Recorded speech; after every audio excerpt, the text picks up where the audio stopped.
자,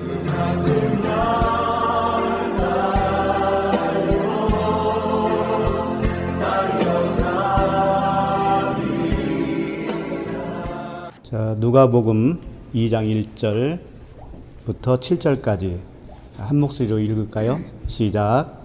그때에 가이사 아구스도가 영을 내려 천하로 다 호적하라 하였으니 이 호적은 구레뇨가 수리아 총독이 되었을 때에 처음 한 것이라.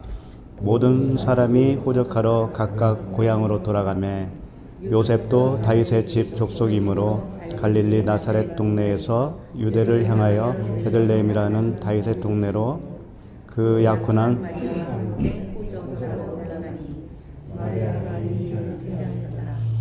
거기 있을 때에 해산할 날이 차서 첫 아들을 낳아 강보로 싸서 구유에 뉘었으니 이는 여관에 있을 것이 없음이로라. 아멘. 자, 오늘 2장으로 넘어왔습니다. 네, 오늘 말씀은 예수 그리스도께서 이제 이 땅에 태어나시는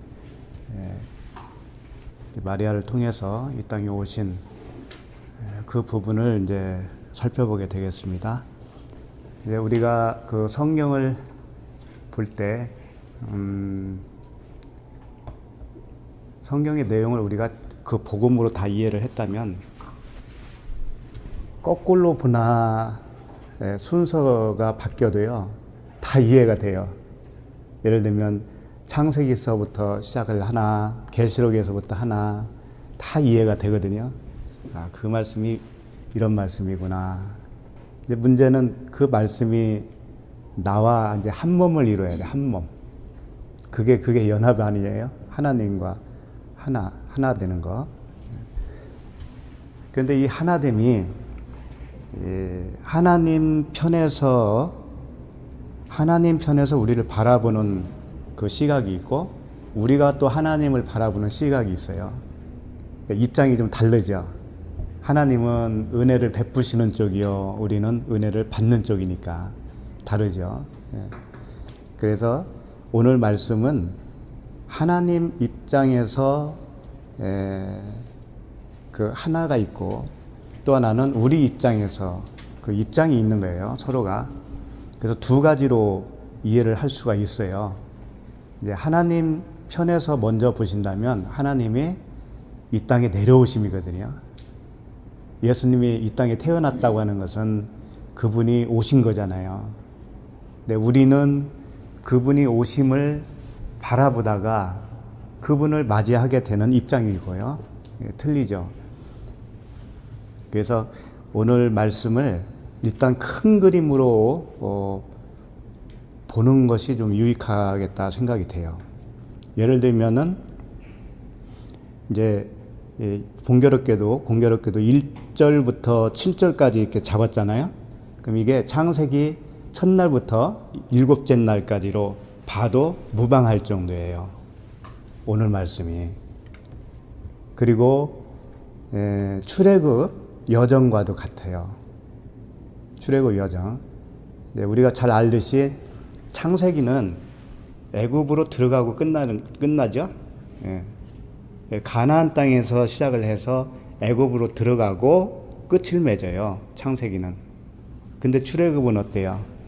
반대로 애굽에서 가나안으로 다시 나오는 거잖아요. 순서가 달라요. 순서가 다르지만 같은 은혜예요. 다 복음이에요. 그러니까 오늘 이 말씀도 그렇게 순서를 바꿔서 설명할 수도 있다라는 얘기예요. 그리고 창세기에 보면은 마지막에 요셉이 애굽으로 내려가죠. 요셉이 내려가서 온 가족을 구원하잖아요. 70명의 가족을. 그런데 오늘 말씀 보면은 여기에 요셉이 또 등장해요.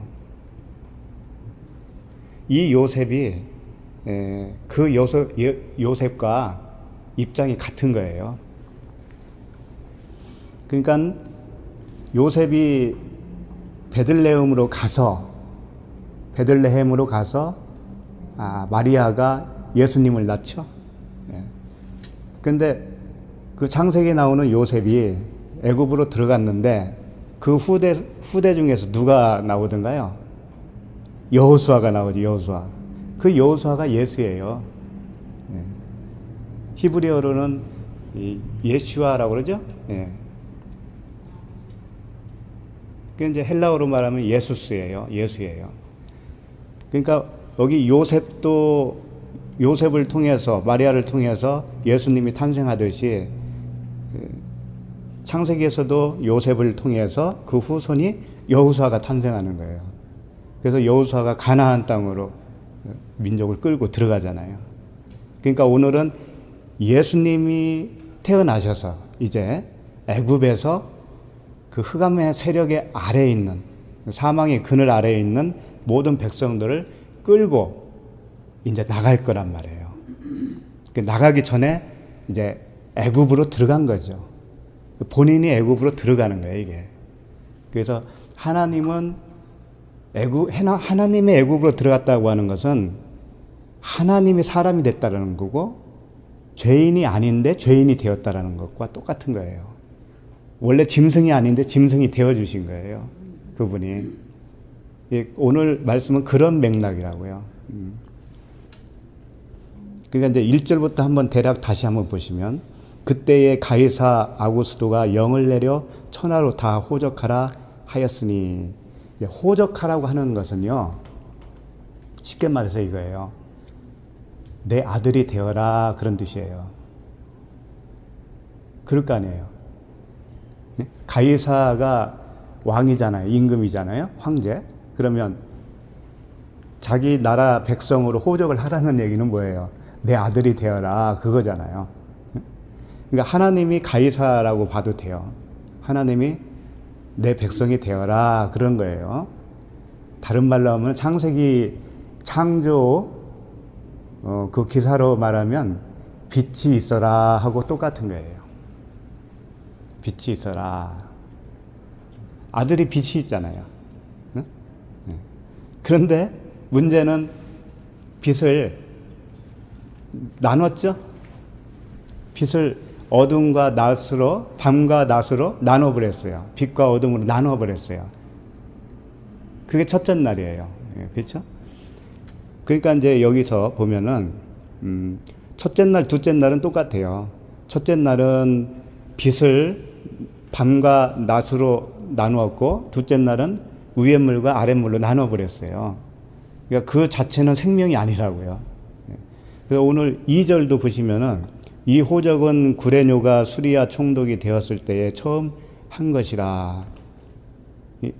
가이사 아구스도가 호적하라고 명을 했는데 이상하게 이 2절에서 어떤 말을 하냐면, 이 호적은 구레뇨가 수리아 총독이 되었을 때에 처음 한 것이다 라고 하는 이 말씀이 딱 들어와 있어요.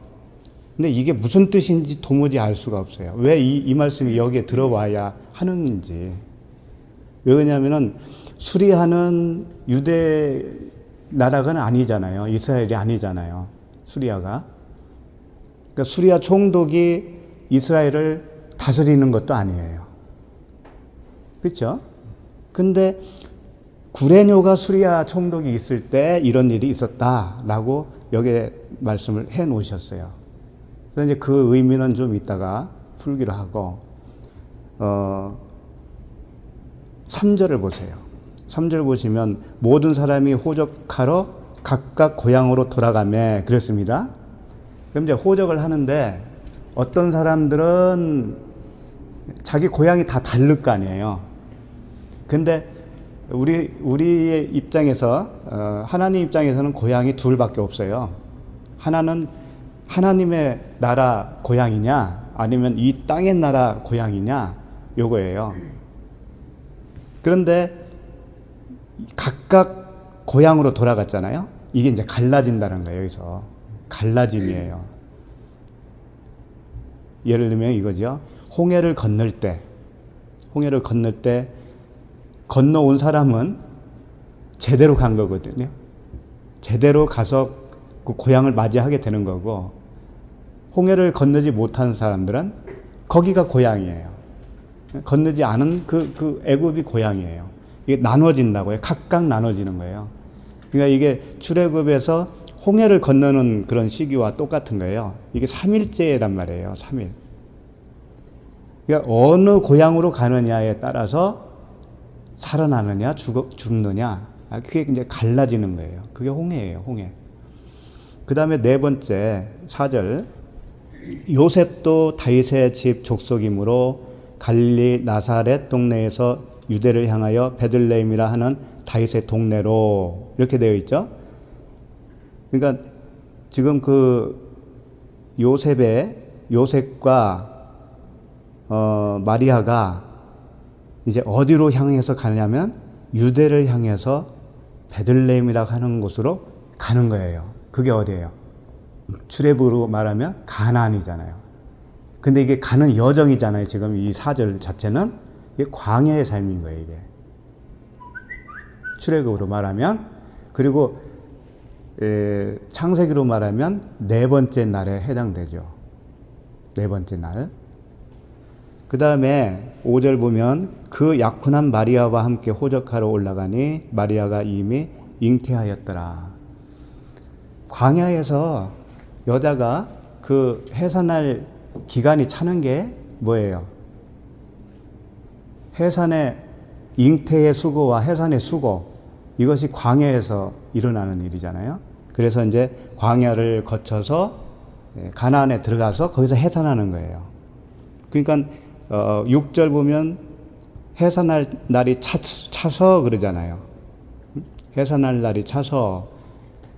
그러면 이게 언제냐면은 가나안 땅에 들어가서 라는 말씀이에요. 들어가서 그 창세기로 말하면 6일째 되는 날이에요. 6일째 되는 날 무엇을 만들었어요? 사람이잖아요. 동물과 사람이죠. 예. 그러니까 해산할 날이 찬 거예요, 이제. 예. 그래서 7절에 보면 첫 아들을 낳아 강부에 싸서 구유에 뉘었으니 이는 여관에 있을 곳이 없음이로라 그랬어요. 자, 그 가나안에 들어가면 무엇가 없냐면 여관이 없는 거예요. 무슨 뜻인지 알아요? 여관은 율법이에요, 율법. 율법으로 지은 집을 얘기하는 거예요. 사람이 지은 집. 가나안에 들어가면 거기서 벗어나는 거예요. 그래서 여관이 없다라고 할 수밖에 없는 거죠. 그리고 이제 창세기로 보면은 안식이죠, 그 자체가. 아들 남이 안식이요. 여관에서 벗어나는 게 안식이요. 그래서 이렇게 출애굽과 창세기 1일부터 7일째까지로 대비해서 이야기가 다 이렇게 다 맞춰질 수가 있어요. 큰 그림으로 보면 그래요. 그래서 이것은 어둠에서 시작해서 빛으로 끝나는 이야기다. 항상 어떤 말씀이 있든지 그렇습니다. 또 어떤 것은 빛으로 시작해서 어둠으로 끝나지만 그것 자체, 어둠 자체가 빛이거든요. 그것을 깨달으면 그것 빛이거든요. 그래서 이제 좀 세밀하게 오늘 말씀을 더 보시면서 더 깊은 의미를 좀 깨닫도록 해보겠습니다. 자, 누가복음 2장 1절에 다시 1절. 그때에 가이사 아구스도가 영을 내려 천하로 다 호적하라 하였으니 그랬어요. 여기서 가이사는요 이제 황제를 뜻하는 건데 우리식으로 말하면 성이에요. 성. 김씨, 이씨, 박씨 이런 것처럼 성이에요. 가이사라고 하는 성. 근데 가이사라고 처음에 되어 있지 않고 가이우스라고 되어 있었어요. 가이우스라고 하는 성을 가진 황제가 있었다고요. 로마에. 그게 누구냐면 가이우스 율리오 케사르라고 하는 황제가 있었어요. 근데 그 황제가 아주 뛰어난 황제였는데 그 황제가 이제 죽고 그 밑에 오늘 여기 나오죠. 가이사 아구스도. 이 아구스도가 그 율리오 케사리의 조카라고 그러는 거예요. 조카. 그 조카가 이제 이어서 그 황제가 된 거예요. 근데 황제가 됐는데 이 아구스트가 그때부터 가이우스라고 하는 그 이름의 성을 고유명사로 쓰기 시작한 거예요. 그러니까 카이사르거든요. 카이사르라고 하는 그 고유명사를 황제라고 하는 의미로 호칭으로 쓰게 된 거예요. 그래서 가이사 하면 황제라고 하는 뜻으로 받아들이면 돼요. 성경에 가이사가 많이 나오잖아요. 그런데 가이사는 똑같은 가이사인데 사람이 달라요. 나올 때마다 다르다고요. 그래서 가이사는 이 황제라는 뜻이고 그 뒤에 나오는 이름이 또 다르단 말이에요. 그래서 그걸 소개를 해드리면 이 성경에 나오는 황제가 몇 명 나오냐면은 이 아구스트하고 디베리오라고 하는 황제하고 글라우디오라고 하는 황제가 있어요. 그리고 네로라고 하는 황제가 있어요. 이 네 명의 황제가 이 성경에 등장합니다. 성경에. 그래서 우리는 그 이름이 잘 안 밝혀지기 때문에 그냥 가이사라고만 돼 있어서 그 가이사가 그 가이사인가 보다 이렇게 생각을 할 수가 있어요. 근데 조금씩 달라요. 가이사 아구스토는 이제 호적을 명령한 황제죠. 그리고 세례 요한이 세례를 베풀고 광야의 삶을 살 때 그때쯤까지 가이사 역할을 해요. 그리고 나서 후에는 디베리오라고 하는 이 황제가 등극을 하거든요. 그때가 언제냐면 이제 예수님이 이제 활약할 시기예요. 그때는 가이사 디베리오가 등장을 해요. 그래서 이 갈릴리 호수를 다른 말로도 하잖아요. 디베랴 바다, 디베랴 호수. 이 디베랴라고 이름을 지어버린 거예요. 갈릴리 호수를. 이 디베리오 황제가 등극을 하면서 자기 이름을 따서 그래서 디베랴 호수라고 이렇게 부르기도 했던 거죠.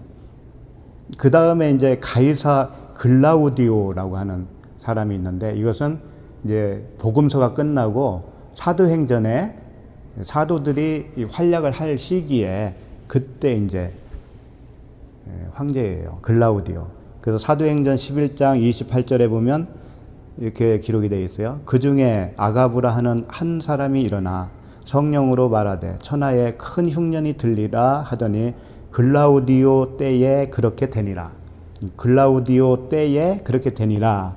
이 글라우디오라고 하는 황제가 그 시기에 황제였다라는 거죠. 그 다음에 이제 네로는 직접적으로 네로라고 하는 말은 성경에서 못 찾아요. 없는데 사도 바울이 말년에 이제 잡혀서 로마로 이송되죠. 그때 가이사에게 상소한다고 그러잖아요. 그 가이사가 네로였어요. 네로가 어떤 황제인지는 잘 알려져 있잖아요. 그래서 폭군 네로, 네로는 언제쯤 사람이냐면 67년, AD 67년 7월 정도 그때 무슨 일이 있냐면은 그 민심을 왜 얻으려고 그러냐면은 자기 주장을 관철시켜야 되잖아요. 그 어떤 주장이냐면은 궁궐을 개축하려고 그랬다는 거예요. 엄청난 큰 규모의 궁궐을 세우려고 민심을 얻고 싶은 거죠. 그런데 방법을 어떻게 했냐면은 불을 낸 거예요. 화재를 낸 거예요. 로마에. 그래가지고 그것을 기독교인들이 불을 냈다라고 이제 소문을 내고 기독교인들을 박탈하기 시작했죠. 박해를 했죠. 그래서 대박해가 일어났다고 그러잖아요. 그래서 이 화재 사건은 이 기독교인에 대한 그 대학살로 전대미문의 대학살로 이게 기록이 되어 있죠. 그래서 이 가이사라고 하는 의미는 황제라고 하는 호칭이다라고 하는 것을 이제 아시고, 아구스트라고 돼 있죠. 아구스도. 이 아구스도라고 하는 뜻이 뭐냐면 신으로서 존경할 만하다라고 하는 뜻을 가지고 있어요. 그러니까 신격화 시킨 거지, 한마디로 황제를. 그러니까 이런 말씀을 왜 드리느냐면은 성경에서 지금 가이사 할 때는 무엇을 말씀하시냐면은 세상 신이다라고 하는 거예요. 세상 신. 가이사는 세상 신에 대한 하나의 모형으로 보여주고 있어요. 그런데 그 세상 신이 하나님인 줄 알아요? 신은 하나밖에 없어요. 하나님밖에 없어요. 잘 생각하셔야 돼. 나를 기준으로 해서, 각자를 기준으로 해서 하나님이 밖에 계시면 세상 신이에요. 그 하나님은 내 안에 계시면 어떤 신? 참신이에요. 그렇게 되는 거예요. 다시 말하면 내가 하나님과 연합이 되어지면 내가 하나님 안에 있고 하나님도 내 안에 계셔요. 그래서 그분은 나의 아버지가 될 수 있는데 연합이 안 되어지면은 세상 신이에요. 하나님은 그냥 세상 신이에요. 그렇게 되는 거예요. 그래서 가이사는 밖에 계신 하나님을 표현하고 있는 거죠. 밖에 계신 하나님. 그렇지만 밖과 안이 없어요, 사실은. 밖과 안이 없는 거예요. 우리가 밖이라고 그렇게 여길 뿐이에요. 그러니까 가이사가 호적을 하라고 했을 때는 하늘의 시민권자로 호적을 해라 라는 의미도 포함되거든요. 근데 가이사를 내가 세상 신으로만 보기 때문에 로마라고 하는 그 땅, 로마가 다스리고 있는 그 땅에 호적을 하는 것으로 생각할 수밖에 없죠. 그런 차이가 있는 거죠. 그래서 호적은 하늘에 하느냐 땅에 하느냐 요게 있는 거예요.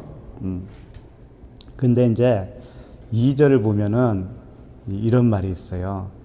이 호적은 구레뇨가 수리아 총독이 되었을 때에 처음 한 것이다. 그러죠. 이 말씀이 왜 들어갔나? 곰곰이 보면은 이런 거죠. 구레뇨라고 하는 뜻은요, 관할하는 자예요. 관할하는 자. 다스리는 자예요. 구레뇨는. 수리아는 뭐냐면요, 고상하다라는 뜻이에요. 사도 바울이 뭐라고 고백했어요? 나를 유익하게 할 그런 것들을 다 버린다. 오직 무엇을 고상하게 여긴다? 그리스도. 그 그리스도를 아는 지식만 고상하다라는 표현을 했잖아요. 고상하다라고 하는 것은요, 어디에서 온 단어냐면 날카로운 돌이다 라는 뜻에서 왔어요. 날카로운 돌에서 왔어요. 날카로운 돌. 날카로운 돌을 어디서 표현을 했냐면 십보라가 이 피의 남편이다 그러면서 아들을 할례를 해라. 그 십보라가 그 날카로운 돌을 가져왔어요. 그게 예수 그리스도예요. 그게. 그러니까 지금 이 수리아 구레뇨는 무엇을 말하냐면요, 가이사하고 같은 건데, 가이사는 겉에 거라면 그 안에 있는 복음을 말하고 있어요. 가이사는 율법이라면 그 안에 있는 진리의 복음을 수리아를 통해서 표현하고 있다고요. 그러니까 겉에도 호적을 하라고 하고 안에 계신 그분도 호적을 하라고 해요. 동시에 하는 거예요. 우리에게. 그러니까 이 구레뇨가 수리아 총독이 되었을 때에 처음 한 것이라고 그랬잖아요. 처음 한 것이다. 처음 한 것이 아니에요. 역사적으로 보면은 처음이 아니에요. 이게 두 번째. 근데 성경은 처음이라고 그래요. 그러니까 누가가 잘못 기록했을 거다라는 말도 하거든요. 근데 처음 했다라고 하는 뜻을 왜 여기서 성경에서 말씀하고 있냐면은 그 처음이라고 하는 의미는 가장 귀하다, 첫 열매 이런 뜻이에요. 그러니까 우리가 천국의 호적으로 기록한다고 하는 것은요, 그게 가장 귀한 것이고 천열매고 그렇다는 거지. 이게. 그런 뜻을 가지고 있어요. 그래서 이제 그때의 가이사 1절에 보면 가이사 아고스도가 영을 내려 천하로 다 호적하라 하였으니, 그때 이 천하라고 하는 단어는 이 하늘 밑에잖아요. 하늘 밑에 천하니까, 그렇지? 예, 천하, 하늘 밑. 근데 이제 오이쿠메네라고 하는 단어인데 사람이 살고 있는 땅을 말하는 거예요. 사람이 살고 있는 땅. 우리 각자로 말하면 내가 땅입니다. 겉사람이 땅이고 이제 거듭난 사람 입장에서는 옛사람이죠. 옛사람이 땅이에요. 그 땅에 호적을 하라 그런 거예요. 예? 그렇게 하라는 거예요. 근데 이 호적은 하늘과 땅에 같이 한다는 거 아세요, 혹시?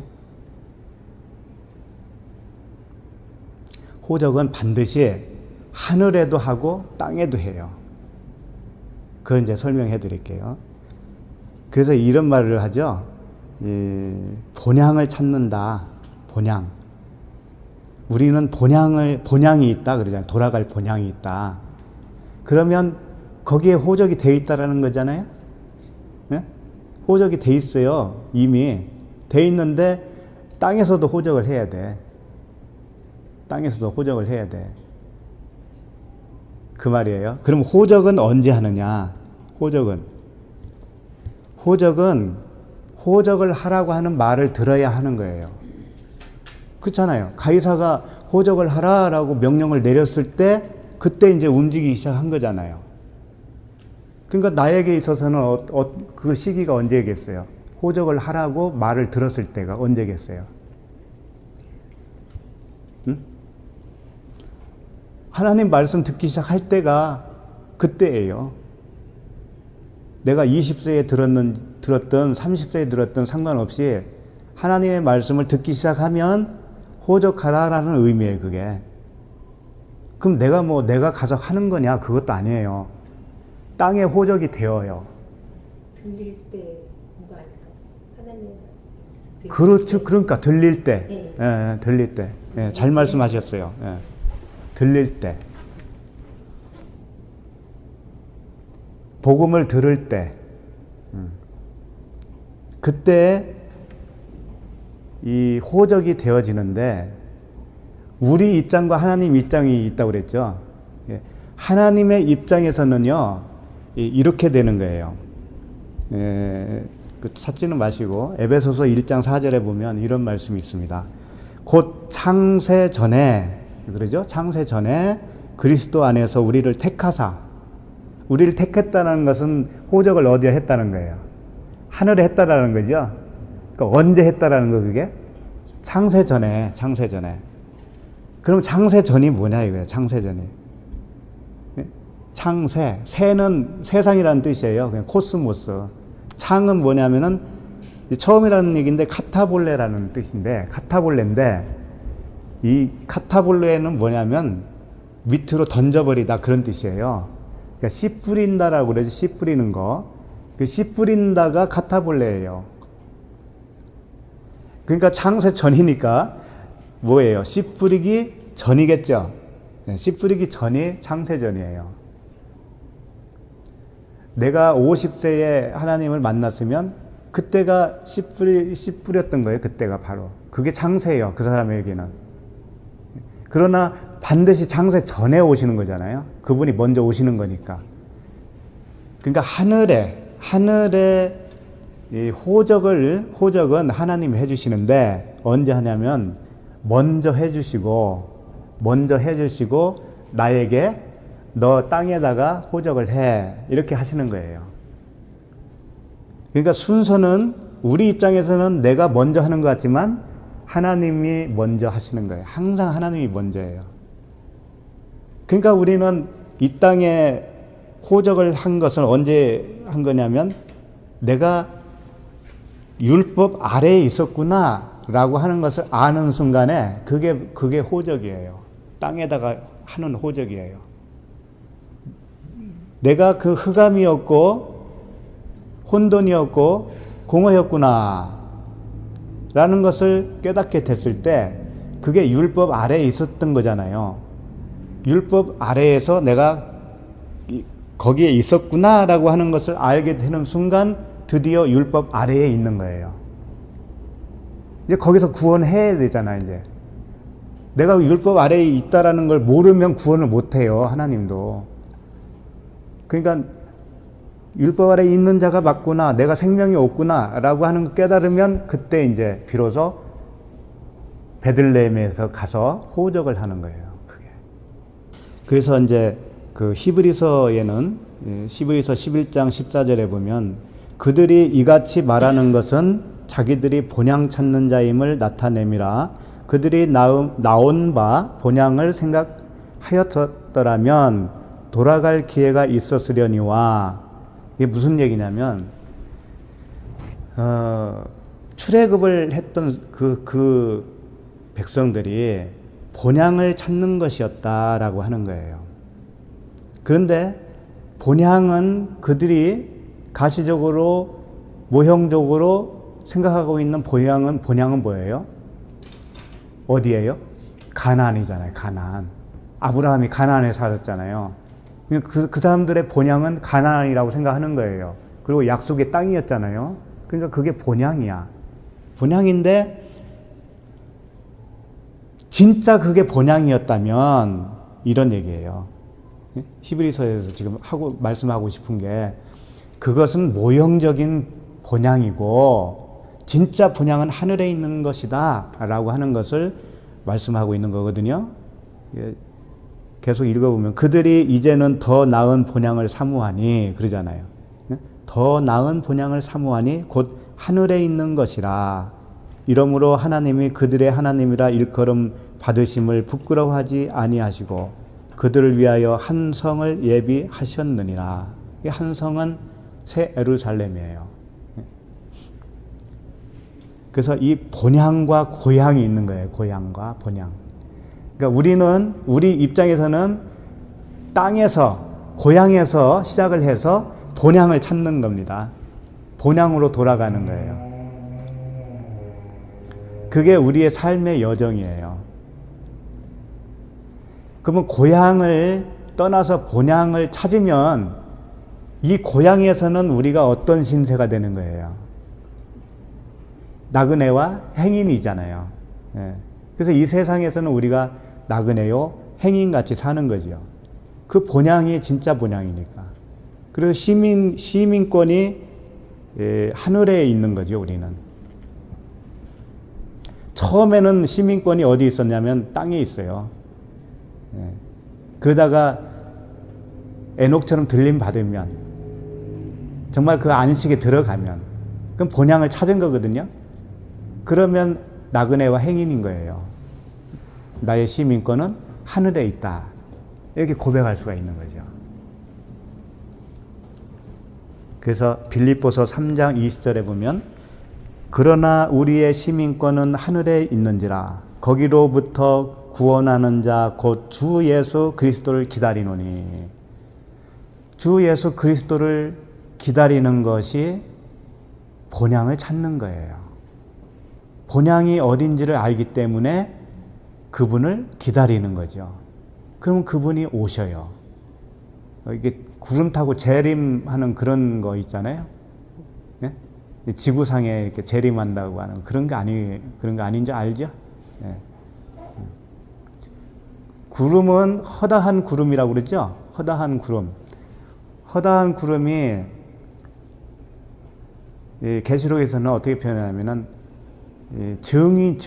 증언하는 자, 증인들이 허다한 구름에 둘러 있다라고 그래요. 그럼 구름은 뭐라는 얘기예요, 그러면? 허다한 증인들이죠. 예수 그리스도를 품고 있는 그 허다한 증인들이 구름이라니까. 그럼 구름 타고 온다는 건 뭐예요? 그 증인들 안에 이미 오셨잖아요. 오셨으니까 그 증인이 말을 하면 그분이 그 증인을 타고 나오는 거예요. 그 사람에게 또 임하는 거예요.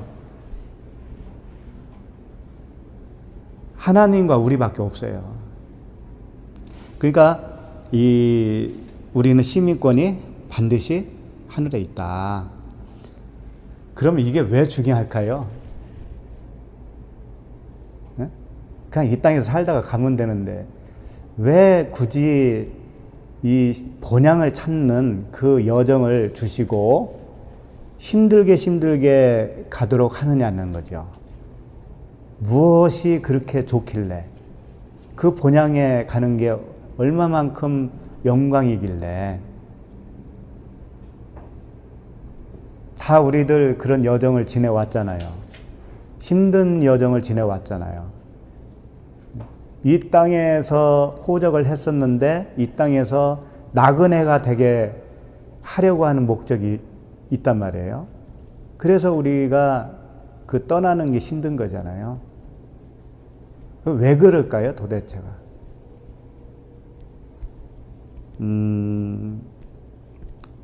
자, 여기를 좀 보시면 이해를 할 수가 있을 것 같은데요. 바울의 이야기를 좀 하려고 그래요. 바울. 사도행전 22장을 한번 보세요. 22장 3절부터 봐야 되겠네요. 사도행전 22장 3절. 나는 유대인으로 길리기아 다소에서 났고 이 성에서 자라 가말리엘의 문화에서 우리 조상들의 율법의 엄한 교훈을 받았고 오늘 너희 모든 사람처럼 하나님께 대하여 열심히 있는 자라. 사도 바울은 길리기아 다소에서 태어났다라고 하는 거죠. 그러니까 이스라엘 안에서 태어난 사람이 아니에요. 그러니까 바울은 지금 벌써 그 땅에도 정통 유대인의 땅에 호적을 한 게 아니에요. 이 사람은 이방 나라에 호적을 한 사람이라고요. 그런데다가 시민권이 누구예요? 어디에 있었죠? 로마였잖아요. 바울은. 그러니까 로마는 항상 이 복음으로 생각하시면 좋아요. 로마를 이방 로마. 그러면 바울은 이미 시민권자가 하늘에 있었다라는 거예요.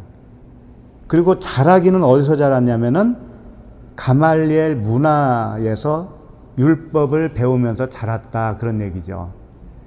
그러니까 어떤 얘기냐면은 바울은 시민권은 로마인데 자란 데는 유대에서 자란 거예요. 율법을 배운 거예요. 그러니까 말하자면 시민권은 로마고 땅의 시민권은 이 유대 율법이었단 말이에요. 그런 뜻이에요. 이제 그런 사람이에요. 이제 그 바울은 좀 특이하잖아요. 근데 사실 바울이 우리하고 똑같은 거예요. 이미 하나님 나라에 우리가 시민권자로 등록이 되고 이 밑에 내려와서 율법으로 배웠단 말이에요. 그 율법에다가 율법이 땅이에요. 사실은 거기에 호적을 했던 거죠. 그러면 우리는 율법에서 떠나는 것이 뭐예요? 다시 본향으로 가는 거잖아요. 네? 본향으로 가는 거예요. 근데 왜 떠나야 되느냐 하면은 이제 바울을 좀 보면 알아요. 그 26절을 한번 보세요. 26절. 백부장이 듣고 가서 천부장에게 전하여 이르되 어찌하려 하느냐 이는 로마 시민이라 하니. 이제 바울을 잡았어요. 잡아서 재판을 하는데 바울이 나는 로마 시민권이다. 나는 가이사의 밑에서 재판을 받을 권리가 있다. 그래서 가이사에게 항소했어요. 항소를 해버렸어요. 그러니까 이제 바울이 밝힌 거예요. 나는 내 시민권은 하늘이다. 이렇게 한 거예요. 내 시민권은 로마다. 너하고는 관계없다. 이제 이런 얘기죠. 쉽게 말해서. 그러니까는 이 백부장은 뭐냐면 땅에서 완전한 자거든요. 이 백부장이 천부장에게 와서 이야기를 하는 거죠. 천부장은 뭐냐면 이제 하늘이 된 사람이에요. 쉽게 말해서. 그래서 27절. 천부장이 와서 바울에게 말하되 내가 로마 시민이냐? 내가 말하되 내게 말하라 이르되 그러하다. 대답을 했죠. 28절. 천부장이 대답하되 나는 돈을 많이 들여 이 시민권을 얻었노라. 바울이 이르되 나는 나면서부터라 이랬어요. 천부장이 돈을 많이 들여서 시민권을 샀다는 얘기죠.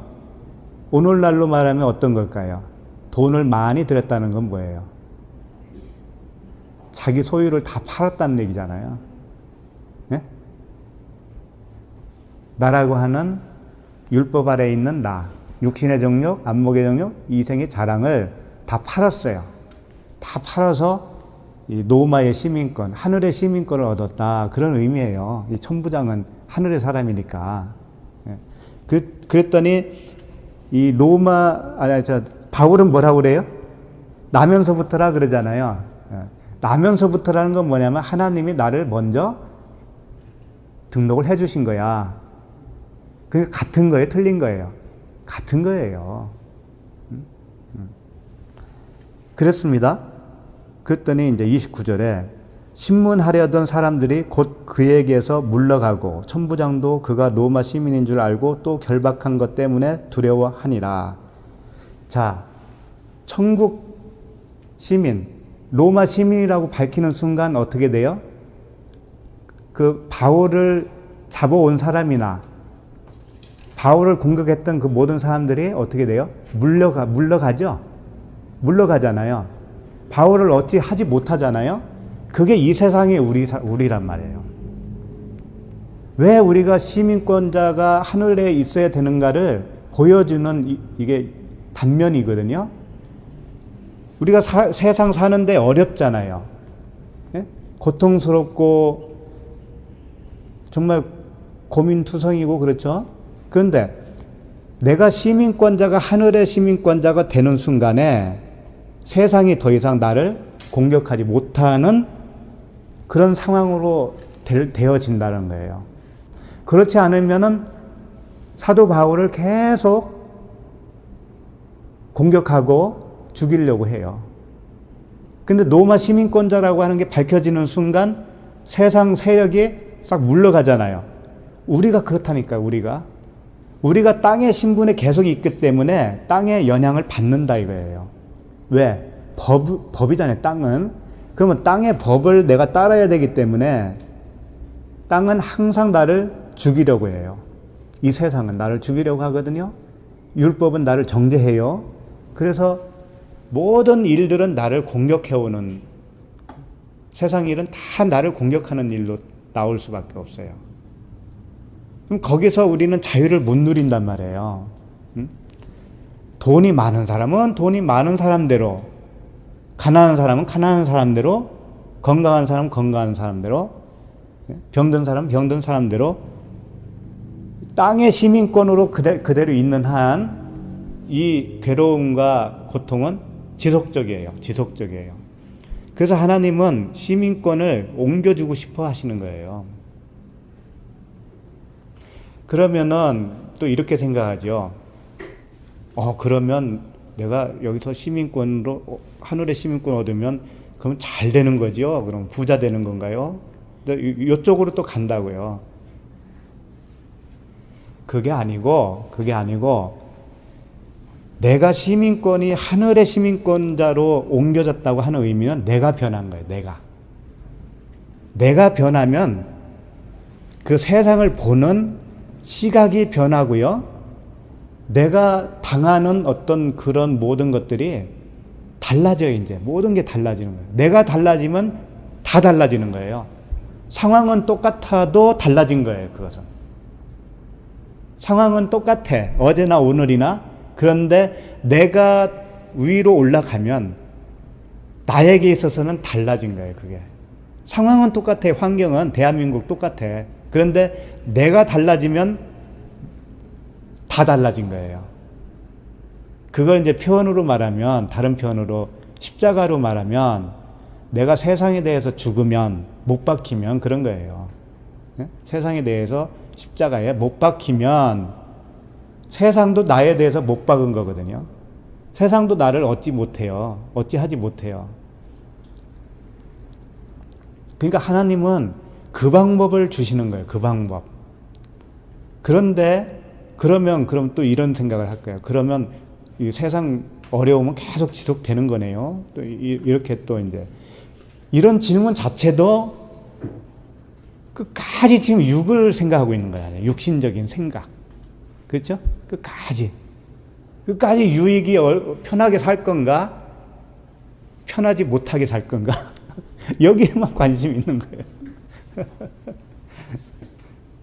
그런 질문 자체가 그래요. 근데 그분의 생명을 바꿔보면 똑같은 상황도 내가 보는 해석이 달라지고 시각이 달라지고 내가 누리는 느낌이 달라지고 기분도 달라지고 모든 게 다 달라져요. 모든 게. 그래서 그냥 다 사랑으로 보여요. 그게. 안 좋은 것도 좋은 걸로 보이고 좋은 것도 좋은 걸로 보이고 성과학이 하나예요. 하나.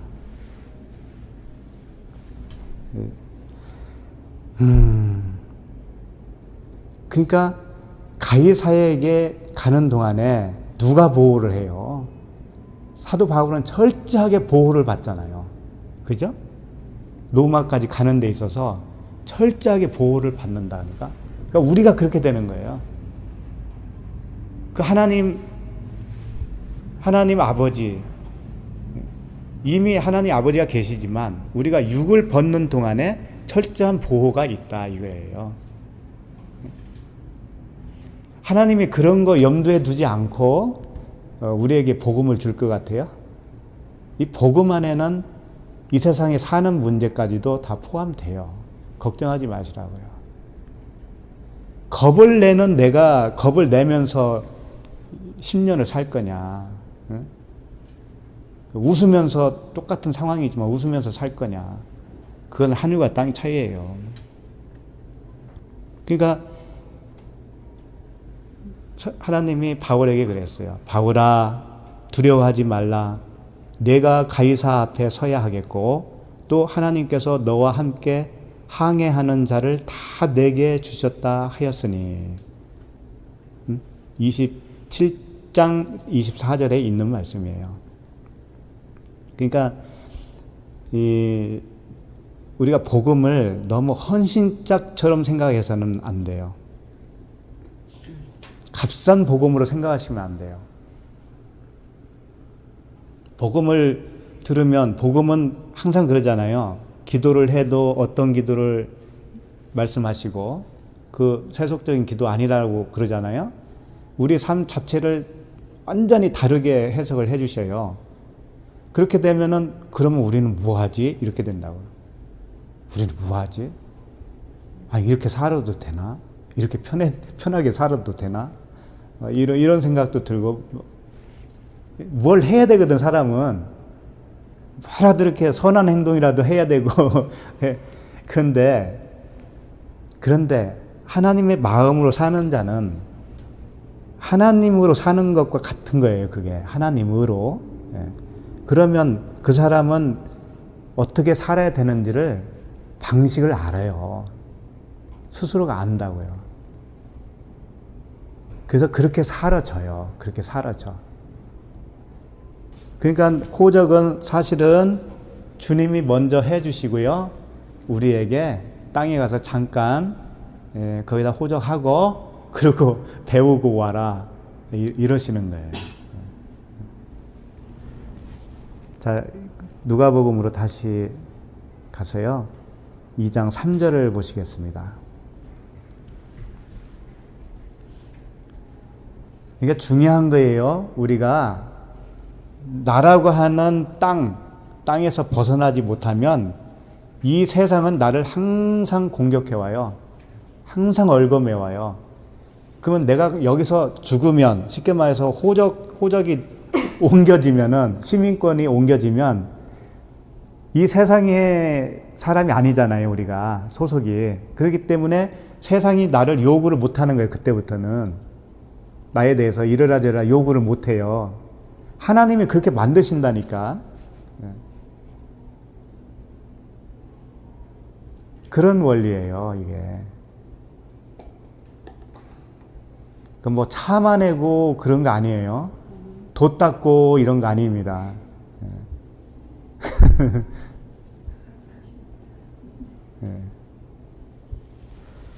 자, 3절 누가복음 2장 3절. 모든 사람이 호적하러 각각 고향으로 돌아가며 그랬습니다.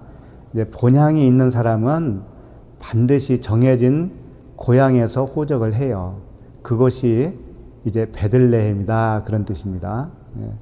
이제 땅에 있는 호적하는 데가 베들레헴이에요. 베들레헴. 자, 2장 4절. 요셉도 다윗의 집 족속이므로 갈릴리 나사렛 동네에서 유대를 향하여 베들레헴이라 하는 다윗의 동네로. 요셉도, 여기서 요셉이 나왔습니다. 요셉이 다윗의 집 족속이라는 거죠. 그럼 여기서 첫 번째 다윗의 족속은 뭐냐면 다윗은 약속의 집이잖아요. 그리고 다윗의 집 하면은 이거 성전 개념이거든요. 항상 첫 번째 나오는 다윗의 집이라고 했을 때는 사람이 만든 집이에요. 율법이에요. 율법. 그러니까 이 요셉도 혈통으로는 이런 뜻이에요. 혈통으로는 다윗의 족속이다라는 뜻이에요. 족속이므로 갈릴리 나사렛 동네에서 유대를 향하여 베들레헴이라 하는 다윗의 동네. 이 다윗의 동네가 또 나오죠?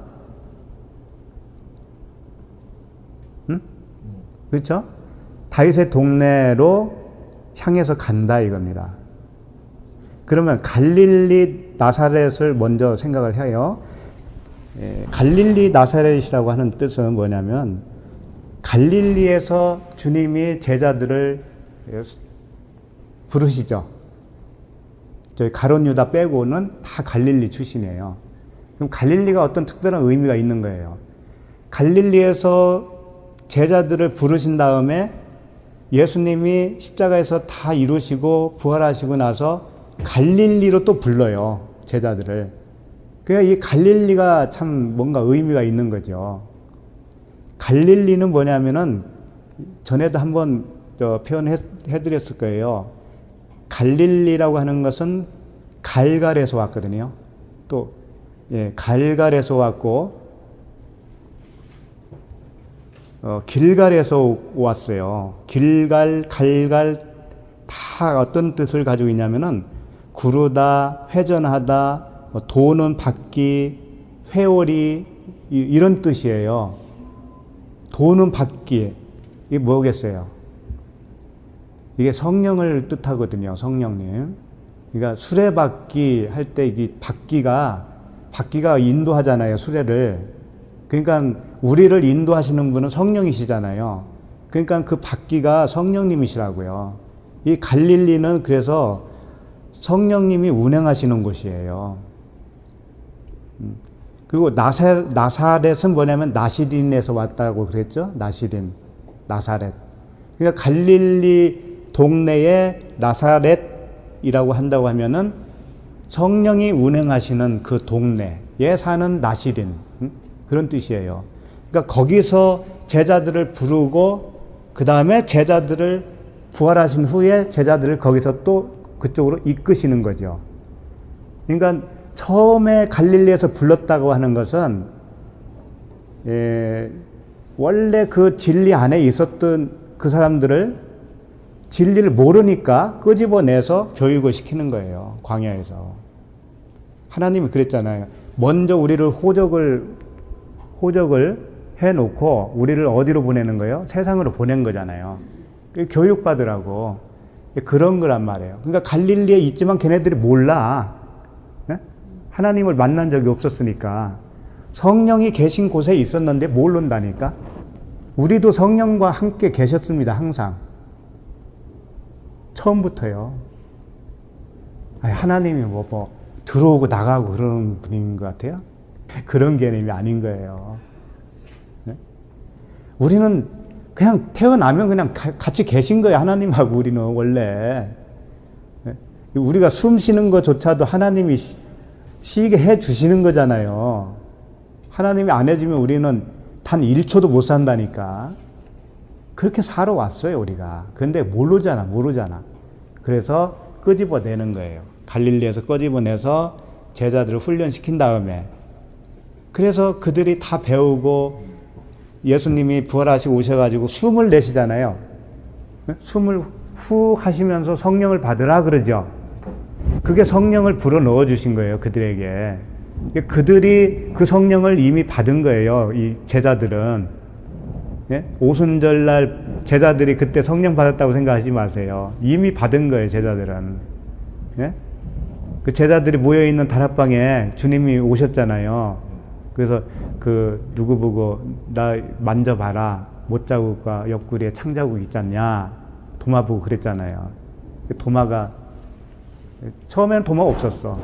그러다가 이제 그때 성령을 부어 넣어 주신 거예요. 그러니까 도마가 못자국을 만져봤다는 얘기는 없어요. 더 이상 얘기 안 나와요. 그런 얘기도 안 나와요. 알았다 이거지. 안 만져봐도 이미 아는 거예요. 성령을 딱 받는 순간에. 그러니까 갈릴리는 성령이 계신 곳인데, 여기서 이제 그 요셉이 마리아하고 살았잖아요. 여기서 요셉 마리아가 사는 동네잖아요. 여기서 배우러 나가는 거예요. 이제 배우러, 쉽게 말해서. 다윗의 집 족속이 맞는데 배우러 다윗의 족속 동네로 가는 거예요. 가서 이제 거기서 배워 오는 거예요. 그래서 베들레헴이라고 하는 다윗의 동네로 향해서 가는 거죠. 그 베들레헴이라고 하는 뜻은 뭐냐? 베들레헴은 떡집이잖아요. 떡집이에요. 그래서 이런 말씀이 있어요. 미가서 5장 2절에 보면 베들레헴 에브라다야, 베들레헴이 에브라다하고 똑같은 거예요. 너는 유다 족속 중에 작을지라도 이스라엘을 다스릴 자가 내게서 내게로 나올 것이라. 그의 근본은 상고에 영원에 있느니라. 이런 말씀을 예언을 했죠, 이미. 베들레헴은 떡집인데 예수님이 이 떡집에서 나잖아요, 지금 이제. 예? 요셉과 마리아가 가서. 그러면 이 떡집, 떡은 무엇일까요? 예수님이 떡과 포도주죠. 근데 이 떡은 예수님의 육체를 말하는 거잖아요. 육체. 그래서 떡 관원장과 술 관원장 중에 누가 죽어요? 떡 관원장이 먼저 죽잖아요. 그러니까 떡으로서 주님은 십자가에서 죽으시는 거예요. 그러면 옆구리에서 물과 피가 나오죠? 그게 포도주예요. 새 포도주. 그리스도, 성령. 그래서 이 십자가에서 주님과 하나 되어서 죽어야 하는 것이 떡이에요. 함께 죽고 그 다음에 함께 연합을 해서 포도주로 살아나는 거예요. 포도주로. 떡과 포도주. 여기서 지금 주님이 태어나시는 현장이니까 베들레헴, 떡으로 표현하시는 거예요. 떡. 우리가 먹고 죽어야 할 떡이에요, 이게. 근데 그 먹고 죽어야 할 떡은 영원한 생명을 주는 떡이에요. 그 갈릴리. 그래서 그 제자들을 어디서 만나냐면 갈릴리 해변에서 만나잖아요. 이 해변이라고 하는 뜻도 있어요. 해변이 뭐냐면 입술이라는 뜻이에요. 입술. 그래서 주님이 입맞춤을 하잖아요. 입맞춤이 예배거든요. 입맞춤도 두 가지가 있습니다. 그 가룟 유다가 예수님하고 입맞추잖아요. 가룟 유다가.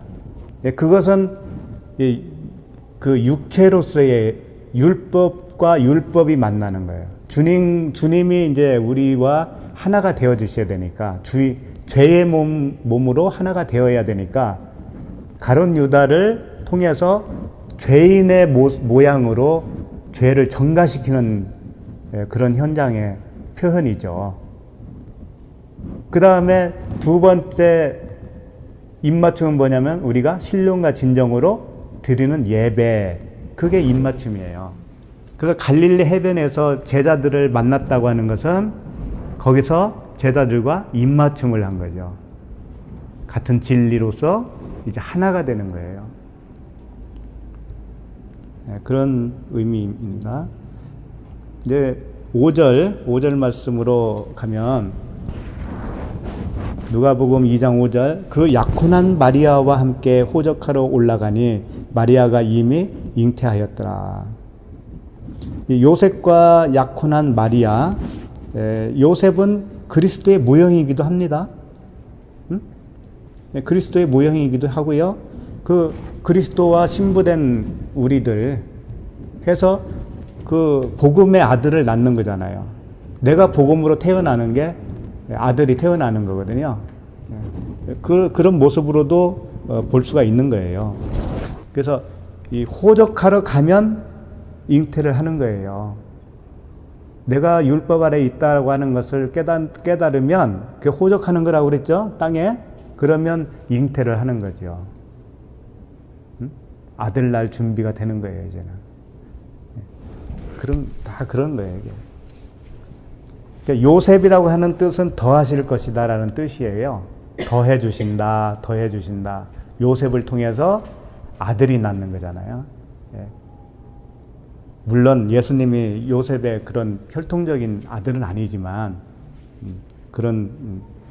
그래서 이 마리아와 같은 마리아가 마라의 쓴물에서 나왔다고 그랬죠. 그러니까 죄인의 모습인데 그 죄인의 모습과 똑같은 모양으로 오신 예수 그리스도. 그러니까 그분은 죄는 없잖아요, 그분은. 그러나 스스로 죄인의 모습으로 이 땅에 오신 거죠. 그걸 보여주시는 거예요. 자, 6절, 누가복음 2장 6절. 거기 있을 그때에 해산할 날이 같은 건가요? 네. 예, 차서 그러니까 이제 거기 있을 때는 뭐냐면 거기가 뭐예요? 베들레헴이었잖아요.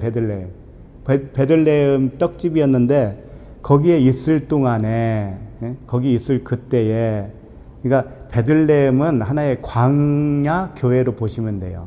광야 교회. 율법 아래에 있었던 그 시기. 광야 교회의 시기. 거기서 해산할 날이 찼다 그러는 거예요. 이 찼다라고 하는 게 이제 풀레도 전에 말씀드렸던 그 성령 충만할 때 충만 그거예요. 해산할 날이 충만하게 이제 찬 거예요. 차서 2장 7절 첫 아들을 낳아 강보로 싸서 구유에 뉘었으니 이는 여관에 있을 곳이 없음이로라. 자, 첫 아들을 낳았다고 그랬습니다. 마리아가. 마리아가 첫 아들을 낳았다. 그러면 이제 뭐 둘째 아들, 셋째 아들 그런 얘기 또 하실라나? 이게 이제 그런 얘기 아니에요. 첫 아들을 낳았다라는 건 뭐냐면 첫 번째라고 하는 것은 프로토토코스라고 하는 건데 가장 귀하다. 가장 귀한 아들이다. 그런 뜻이고 이 똑같은 단어를 다른 데서는 어떻게 사용했냐면은 맏아들이라고 사용했어요. 맏아들. 그러니까 이 예수님은 첫 번째 아들 그런 얘기가 아니고 맏아들이고 하나밖에 없는 아들이고 가장 귀한 아들이고 그런 의미인 거예요. 이 첫 아들이라고 하는 단어 속에는. 그리고 강보로 왜 쌌을까요? 강보를 이 다른 번역설에 보면 포대기라고 돼 있어. 포대기로 싸서 이렇게 돼 있어요. 포대기는 천이잖아요. 사람이 만든 천이잖아요. 옷이잖아요. 옷. 그러니까 예수님을 지금 어떻게 만드시는 거예요? 하나님이 인간하고 철저하게 똑같이 만드시는 거잖아요. 이 인간이 입고 있는 옷은 뭐예요? 그러니까 무화과나무 잎으로 만든 옷이잖아요. 누더기잖아요. 누더기. 그 옷으로 예수님을 아기 예수를 이렇게 싼 거라고요. 그러니까 우리와 똑같은 모습으로 만들어 가시는 하나님의 의도를 여기서 살펴볼 수가 있는 거예요. 죄인을 만드시는 거예요. 죄인이 아닌데 죄인을 만드셔요. 우리를 구원하시려고. 그 다음에 강보에 쌌어요. 그 다음에 구유에 뉘었으니 그랬어요. 이 구유가 또 뭐예요? 구유는 파트네라는 단어인데, 파트네. 먹이다라는 단어에서 왔는데요. 여물통이라는 뜻이에요. 그 짐승들이 먹는 그 양식, 음식통, 여물통이라는 뜻이에요. 그리고 외양간이라고 하는 뜻으로도 번역을 해요. 이 파트네를 외양간. 그래서 이런 말씀이 있습니다. 누가복음 13장 15절에 보면 주께서 대답하여 이르시되 외식하는 자들아 너희가 각각 안식일에 자기의 소나 나귀를 외양간에서 풀어내어 이끌고 가서 물을 먹이지 아니하느냐. 자기의 소나 나귀를 외양간에서 풀어준다. 그러니까 자기가 어디에 지금 들어가 있는 거예요? 외양간 안에. 연물통 안에. 그렇다는 건 뭐냐면 자기가 짐승의 밥으로 왔고 자기가 곧 짐승으로 왔다. 그런 뜻이에요. 나귀를 타시잖아요. 나귀. 그분이. 그러니까 철저하게 자기도 짐승과 같이 되어주시는 거예요. 그래서 우리를 끌어안고 죽을 수가 있는 거죠. 친히 외양간에 소나 나귀로 오신 그 구세주 주님을 이렇게 표현하고 있는 겁니다. 그냥 여간방이 없어서 갈 데가 없어서 그런 그 외양간에 가셨나 그런 뜻이 아니에요. 그러면 그분만 왜 또 방이 없어요? 하필이면 다른 사람도 또 방이 다 없어야 돼요. 없는 사람들이 엄청 많을 거 아니에요. 호적하러 왔었으니까.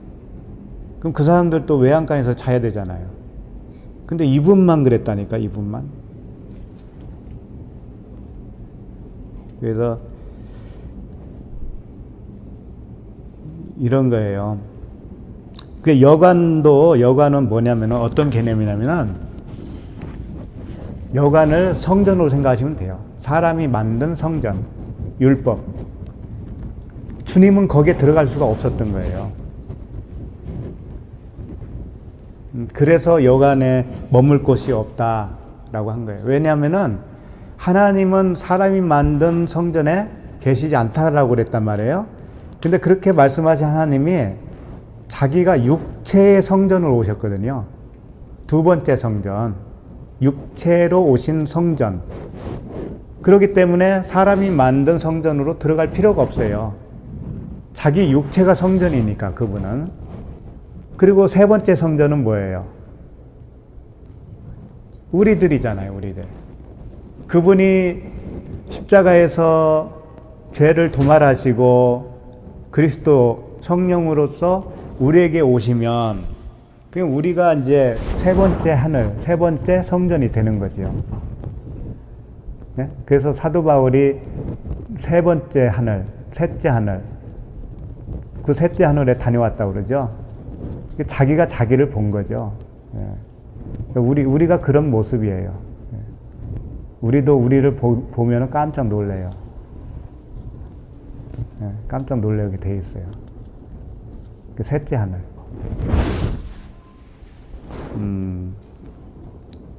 강보, 그 다음에 구유. 그렇죠. 그래서 이제 예수님이 이제 다 했습니다. 예수님은 이제 갈라디아서 딱 이렇게 정리를 해주는 말씀이 있어요. 갈라디아서 4장 4절에 보면 때가 참에 하나님이 그 아들을 보내사 하나님이 그 아들을 보냈다는 것은 그 아들은 어디에 있었다는 거예요? 하늘에 계셨다는 거죠. 하나님과 하나로 계셨다. 근데 그 아들을 보내사 여자에게서 나게 하시고 여자에게서 마리아에게서 나게 하셨다는 거잖아요. 근데 마리아는 이 세상 이 사람의 대표적인 인물이잖아요. 여자, 씨 없는 사람, 우리들. 그 씨 없는 인생, 인생의 아래서, 그 율법 아래에서, 그 여자에게 나게 하시고 율법 아래에 나게 하신 것은 이렇게 말씀하시잖아요. 5절에 보면 율법 아래에 있는 자들을 속량하시고 우리로 아들의 명분을 얻게 하려 하심이라. 아주 정확한 말씀이죠. 우리가 어디에서 구원받느냐? 율법 아래에서. 나 자신이 율법이에요. 율법 아래에서 구원받는 거예요. 그래서 바울도 똑같은 이런 고백을 한 거예요. 그래서 고린도전서 9장 20절에 보면은 이제 마지막입니다. 고린도전서 9장 20절. 고린도전서 9장 20절. 유대인들에게 내가 유대인과 같이 된 것은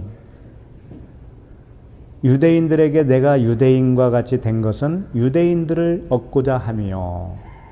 자기는 유대인도 아닌 거예요. 시민권자가 어디예요? 하늘이잖아, 하늘. 그러면 자기는 유대인도 아니고 아무것도 아니야. 이 세상 사람이 아니야. 그런데 유대인 사람들에게 내가 유대인과 같이 된 것은 유대인들을 얻고자 함이다. 율법 아래에 있는 자들에게는 내가 율법 아래에 있지 아니하나. 자기는 율법 아래에 있지 않는 사람인데 율법 아래에 있는 자 같이 된 것은 율법 아래에 있는 자들을 얻고자 함이요. 자기는 율법과도 관계없지만 그들을 구원하려고 하다 보니 어쩔 수 없다 이거죠.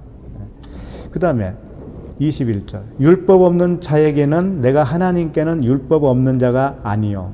그러니까 율법 없는 자들, 이방인들, 그 율법이 뭔지도 모르고 자란 사람들 있잖아요. 그런 사람들에게는 내가 하나님께는 율법 없는 자가 아니요 도리어 그리스도의 율법 아래에 있는 자이나 율법 없는 자와 같이 된 것은 율법 없는 자들을 얻고자 함이라. 이게 참 어렵죠. 그리스도의 율법 아래에 있는 자이나, 그러니까 이렇다는 거예요. 사도 바울은 율법에서는 자유잖아요. 그렇지만 성령의 법 아래에 있는 사람이라는 거예요. 자기가 이 그리스도의 율법이라고 했잖아요. 그리스도의 율법 아래에, 자기는 그리스도의 율법 아래에 있는 사람이다 이거예요. 율법 아래에서는 나왔지만 그리스도의 율법 아래에 있다라는 거예요. 그게 우리들의 모습이에요. 그럼 우리도 법 아래에 있는 겁니다. 근데 율법 아래냐 그리스도의 율법 아래냐 이거예요. 그리스도의 율법 아래는 성령의 법이라고 해요. 다른 말로 해서. 우리가 법 아래에 있기는 있어요. 그러나 성령의 법 아래에 있는 사람들이에요. 그래서 막 진리 안에서 자유라고 그러니까 막 살아도 되는 줄 알고 막 사는 사람들도 있거든요. 그것은 성령의 법을 따르지 않는 사람일 가능성이 큽니다. 그래서 성령의 법 아래에 있는 것을 율법이 없는 자들을 얻기 위해서 자기가 성령의 법 아래에서 그들을 가르치는 거예요. 율법에 없는 자들을 위해서. 고린도전서 9장 22절이에요. 그 다음 절이에요. 다음 절. 약한 자들에게 내가 약한 자와 같이 된 것은 약한 자들을 얻고자 하며 내가 여러 사람에게 여러 모습이 된 것은 아무쪼록 몇 사람이라도 구원하고자 함이니 그랬어요. 그러니까 하나님께서 우리를 구원하기 위해서 율법 아래로 오셨고 죄와 허물 속으로 오셔서 자기 몸에 다 그걸 전가시켜서 십자가에 죽으셨다면 우리도 다른 사람을 구원하는 데 있어서는 주님과 같은 모습이 있어야 된다는 거죠. 무조건 너는 아니야 뭐 이런 식으로 하면 구원할 길이 없죠. 그래서 같이 어떤 그 관계도 형성해야 되고 대화도 많이 해야 되고 그런 게 이제 거기에 시간과 어떤 내 힘을 다 쏟아야 되는 것이지 이렇게 쉽게 되는 게 아니라고요. 아까 우리 자매님 그 몇 시간을 통화하셨다고 그랬는데 바로 그런 거예요. 그 황금 같은 시간을 한 사람을 위해서 그렇게 할애를 하는 거예요, 우리가. 그 한 사람을 얻기 위해서. 그러니까 오늘 말씀을 이제 그냥 정리를 하면은 그런 거예요. 그 나사렛 동네에서 살고 있는 요셉과 마리아가 이제 가이사를 통해서 호적하라라고 명령을 받아서 고향으로 내려갔는데 고향이 베들레헴이었어요. 그 베들레헴에 가서 호적을 했는데 아들을 낳았어요. 근데 그 아들은 예수님이시죠. 율법 아래로 오신 예수님. 그러니까 우리도 똑같은 거예요. 나사렛 갈릴리 지방에서 우리가 태어나요. 거기서 살아요. 그렇다면 이미 거기에 호적이 되어 있는 거예요. 하늘에 호적이 되어 있는 거예요. 하늘에. 하나님이 우리를 하늘에 호적을 딱 해놓고 내보내는 거예요. 율법 아래로 집어넣는 거예요. 우리를. 그 율법 아래에 우리가 호적을 해요. 한동안 거기서 산다니까요. 그래서 율법 아래에 호적을 했다는 건 뭐냐면 율법이 다스린다 이거예요. 나를. 율법이 다스려요. 내가 어디에 시민권자이냐 따라서 그 나라가 나를 다스리잖아요. 미국에 불법 체류하면 뭐 혜택도 없고 뭐 쫓겨나는 수밖에 없잖아요. 그와 같이 시민권이 어디 있는 건 참 중요한 거예요. 그래서 우리는 시민권이 두 개인 거예요. 두 가지. 하늘의 시민권, 땅의 시민권. 근데 땅의 시민권자인데 여기서 떠나는 거예요, 이제. 떠나는 과정이 우리에게 필시 필요하고, 떠나면 그때는 이제 이 세상과 세상이 나를 그렇게 핍박하고 다스리고 얽매였던 것들이 다 풀어지게 되어 있다 이거예요. 하늘의 시민권자로 바뀌어야. 그래야 진리 안에서 자유하는 거예요. 그게 안식인 거예요. 그래서 그 사도 바울이 이걸 너무나 알기 때문에 절박하고 그런 우여곡절을 다 지내면서 배웠기 때문에 이런 고백을 하는 거예요. 로마서 8장 35절에서 누가 우리를 그리스도의 사랑에서 끊으리요? 환난이나 공고나 박해나 기근이나 적신이나 위험이냐 칼이랴. 기록된 바 우리가 종일 주를 위하여 죽임을 당하게 되며 도살을 당할 양같이 여김을 받았나이다 함과 같으니라. 그러나 이 모든 일에 우리를 사랑하시는 이로 말미암아 우리가 넉넉히 이기느니라. 바울이 로마로 이송하는 동안에 철저한 보호가 있었듯이 우리가 이 세상에서 시민권자가 하늘의 시민권자이기 때문에 하나님의 철저한 보호가 있는 거예요. 내가 확신하노니 사망이나 생명이나 천사들이나 권세자들이나 현재일이나 장래일이나 능력이나 높음이나 기쁨이나 다른 어떤 피조물이라도 우리를 우리 주 예수 그리스도 안에 있는 하나님의 사랑에서 끊을 수 없으리라. 이게 바울의 고백이고 우리의 고백이 되기를 바랍니다.